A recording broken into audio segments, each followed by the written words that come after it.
Hey everybody, welcome back to Plot Twists, the YouTube channel where we talk about everything reading, writing, and plot. Today I have another book haul video for you. I know I said that I was on a book buying ban, but there was some extenuating circumstances. April 30th was National Independent Bookseller Day, so all the booksellers in the greater Sacramento area where I live, or very close to at least, we're having a sort of event to celebrate that. So you could go around to various bookstores, and if you spent a certain amount of money, you got put into a raffle, and you got some like stickers or pins or little things like that. Some bookmarks too that were free. So I ended up coming away with 16 books. We went to 5 different stores. We went to Wild Sisters, Capital Books, Beers Books, and Crawford Books. So all of which were downtown or near downtown Sacramento. So it was a really fun day. We did also end up going to our 2 usual haunts, which is Half Price Books and Barnes & Noble. But we didn't really spend too much there. A lot of the bookstores, unfortunately, had mostly new books. So we ended up not really getting a whole lot, but it was still fun to go to the independent bookstores and help them out and support them as much as we could. I'm not going to spend a whole lot of time on some of these because they were just sequels to books that I already owned. And I'm pretty sure I've talked about them as well. So I'll probably just glance over them or just tell you the title or something like that and just move on and then get to the books that I'm actually excited about. So to start out, speaking of one of the sequels, this is Rainbow High by Alex Sanchez. This is a sequel to Rainbow Boys, which I got recently as well from the suggestion of Jesse over at Bartell's Bookshelf. That's why I went with, by the way. I totally forgot to mention that. Jesse and I, from Bartell's Bookshelf, we went on this book tour together along with our friend Laura. So, yeah, we just had a whole lot of fun with that, and that's why we all went together. I'm sure many of you have seen Jesse's video already, where he talked about his haul and what we did as well. So for any other information, go ahead and go to him. So yeah, Rainbow High, this is just a sequel that I found for super cheap, so I went ahead and grabbed that while I was looking at it. So nothing special there. I think it's just about 3 kids in high school that are gay, and I believe it's a love triangle thing, and this seems to be just a sequel talking about that. The next book I got was Tail Chaser Song by Tad Williams. Tad Williams is a fairly famous science fiction and fantasy author. He tends to write really, really chunky books, typically over 800 pages, I think, is one of the smallest. I could be wrong on that, Jesse. You might have to let me know. You'll know better than I will. But this sounded just wild. It sounded like Watership Down meets Warrior Cast, and actually that's kind of what it's described as by the San Diego Union. For anyone who loves and understands cats, a fantasy of epic proportions in the vein of Watership Down. Watership Down is one of my favorite books of all time. I've read it multiple times. I've seen the movie multiple times. Unfortunately, though, I was when Warriors, the books about cats, were really popular as I was a kid. I wasn't really into them, and even though I was the right age for them at the time, I had moved on to older books. I was a really prolific reader as a kid. By 7 and 8, I was reading like Romeo and Juliet and Tolkien and a whole bunch of other things, and I'm not sure why exactly, but I liked it. So unfortunately, I skipped a lot of young adult as a kid, and I've kind of been going back and reading more of the young adult that I skipped over. So this kind of just reminded me of a adult version of Warriors. So it seems pretty wild. Anyway, so the synopsis here is meet Fritty, I believe, Fritty Tail Chaser, a ginger tomcat of rare courage and curiosity, a born survivor in a world of heroes and villains, of powerful feline gods and whiskery legends about those strange, furless, erect creatures called Ma'an. It's M''AN. So, join Tail Chaser on his magical quest to rescue his cat friend Hushpad, a quest that will take him all the way to Cat Hell and beyond. I don't know what Cat Hell is, but I want to know. So I'm really interested in that. It seems to be magical. I like the naming system too. Hushpad is a really great name for a cat. Tail Chaser is also a great name for a cat. So we'll see how that goes. So speaking of Watership Down, one of the other books I got was Richard Adams, Shardik. Richard Adams also wrote Watership Down. He also wrote Plague Dogs and a few other ones. I don't know a whole lot about this book. I just know that it's about a bear in a town, I believe. And the town is encroaching on the bear's homeland. So I believe that's all I really know about it. But I really like Richard Adams. I like his writing. So yeah, so I just picked up Shardik because it was $3, and I like Richard Adams, so I figured, well, I'll give this a shot. I have Plague Dogs as well, but I don't really want to read that one right away because I saw the movie and I was traumatized. So yeah, that's the only reason there. All right, the next book I got was The Witch's Boy by Michael Gruber. I believe is how you pronounce that. Gruber. So I was really interested in this because it seemed like it was a sort of a Hunchback Notre Dame story slash Mowgli story, the Jungle Book kind of thing, where a young boy is abandoned in the woods and he's taken in by a witch, and he's trained by a djinn and another friend of his. And then he goes into the human world and finds out that the humans aren't all that great. So then he gets revenge on them. So I was really interested in seeing how that pans out eventually. The next book I got was The Devouring Grey. I've heard a lot about this. I don't know exactly what it's about. I know it's about 3 kids that have to come together to defeat the Devouring Grey. But I've heard a lot about it. I've heard that it's really good. A few people from Criminali's Discord server have talked about it. They praise it highly. So when I saw this for relatively cheap, I think it was about $2, something like that. I just went ahead and grabbed it. So that's really the main reason why I grabbed this one. So I don't really have too much to say about it, unfortunately. Just that I heard it was good and I wanted to give it a try. I'm going to go ahead and talk about these two together, since they are the first and the sequel. I got Howl's Moving Castle and The House of Many... Anyway, yeah, The House of Many Ways.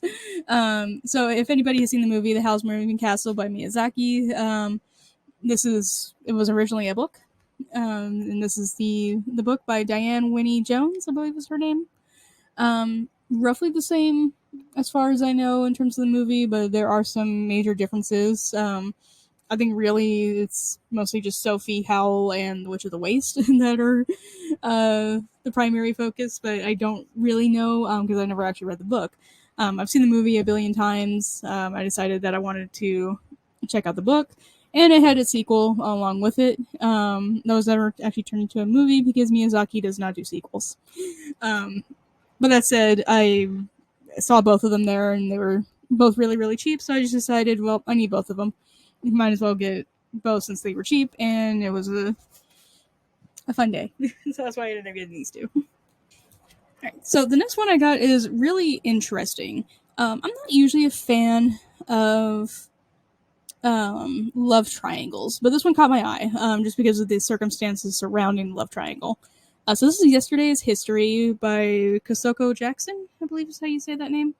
So it's 2 boys, one from the past and one from the present, just might change his future. So this is about a young man named Andre Cobb, who ends up needing a liver transplant. And then he finds out that his new liver has an unusual power of letting him go back in time. So it's kind of wild. He ends up meeting a boy named Michael in the past. He goes back to 1969. And they start kind of falling in love, which is interesting because 1969 versus modern day, in terms of gay rights and gay acceptance is wildly different, which is putting it very lightly. But at the same time, in the present, uh, there's another boy named Blake who is the brother of the person who ended up donating the liver to Andre, or I guess not donating it. Who he ended up getting the liver from. And Blake is part of the family who has a history of time travelers, so they all have the ability to time travel. And Blake is then tasked by his parents to teach Andre how to use his powers. And Andre ends up kind of getting feelings for Blake as Blake is reeling from the death of his brother.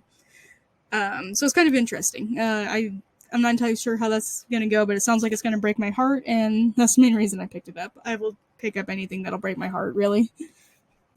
So the next one I got was Foundling by D.M. Cornish. I mostly got this one because even though it doesn't really sound like much, it's just about a young boy who's an orphan, being raised in an orphanage, and then taken by a mysterious man to become something called a lamplighter, a soldier who protects the Empire's roads from all evil. And it's just about his life and his experiences there. It does have these really interesting illustrations in there. Let's see if I can find one. Now that I say it, this little dude, Grinlings. I don't know what it is, but he's cute looking, funny. So it's got some really interesting illustrations in there. Kind of reminds me a bit of series of fortunate events, kind of a deal, at least in that term, or in the sketches anyway. So it was just really odd. The cover didn't really leave much to the imagination. The synopsis didn't really either, but for some reason I still grabbed it. It was fairly cheap. It was only $4.50, so I ended up grabbing it for that too. But yeah, that was pretty much it. That's the only reason I grabbed it. I can't tell you why exactly. But I am interested in reading it to see where it goes because I love magic and I love. Oddly enough, I like stories about young kids being turned into soldiers. I don't know where that stems from. I'm sure some childhood trauma. But yeah, so that's mostly why I ended up picking this one. I assume this book knows no introduction. It's incredibly popular right now, but I ended up getting The Poppy War by R.F. Kuang, I believe is how you say that name. I'm sorry if I butcher any of these. I'm sure many of you have heard about this book. It's about a young girl who was orphaned, and there's a war going on, and she ends up passing this rigorous test that nobody expected her to pass. In order to avoid being married off, she has to complete a quest. So yeah, I mostly just bought this because I've heard so much about it. I was interested in it. I've been wanting to read it. And it was on sale for really a decent price, so I ended up just picking it up. So this next book I ended up getting purely because of the author. This is Demon Prism by Carol Berg. I have several other books by Carol Berg. I love her writing. I love her worlds and things like that. And this just sounded wild. This is about a blind necromancer. So necromancers are obviously not very well liked in this world. And his enemy ends up leaving him blind. But then he takes on a student to teach her how to heal the veil between life and death. Unfortunately, the student then abandons him, and he has to end up going on a quest through a soldier's dream, actually, that seems to have interesting consequences. So that just seemed like a wild ride to me. And this was really cheap as well. This was like, I think, $3, something like that. Yeah. So, yeah, I have several other books. I love her writing. The first book of hers I read was Flesh and Spirit. So that's what got me into it. She has beautiful magic systems, wonderful characters, and beautiful descriptions. So that's the main reason I picked this one up.